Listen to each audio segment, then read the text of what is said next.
Hello? Bakit? Uy. Teka lang, huwag naman kayong masungit sa akin. Ako nga nagsabi doon na dapat ikaw manalo eh. Kaya lang siyempre majority wins eh. Yung kalaban mo, malakas doon sa head judge. Wala na akong magagawa doon. Hindi naman ako galit sa'yo eh. Tsaka naiintindihan ko rin na wala naman sa'yo yung huling desisyon. Ay, ako lang, champion ka talaga eh. Nakakalungkot lang kasi talaga dahil kailangan ko ng pera. Pero, wala. Nagparaya na lang ako kanina kasi ayoko ng gulo.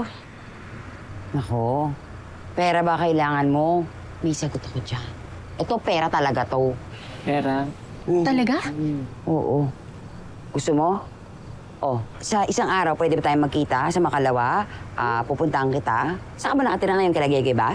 Oo. O sige, pupuntahan kita doon, okay lang? Tapos pag-usapan natin kasi talagang pera to. Limpak na pera to, ha? Tsaka yayaman tayo. Hindi lang to para sa inyo, ha? Kundi para din sa mga taga-Bukong Liwayway. O, paano? Sige. Okay. See you, ha? Oo. Sa Makalawa, ha? Ay, huwag na kayo magalit, ha? Sige na. Bye-bye! Sa mga panahon na madilim, Promise yan. mas magiging malakas tayo kapag may mga tao tayong kasama. Sa paglakbay, karamay sa paglakad, kakampi sa lahat.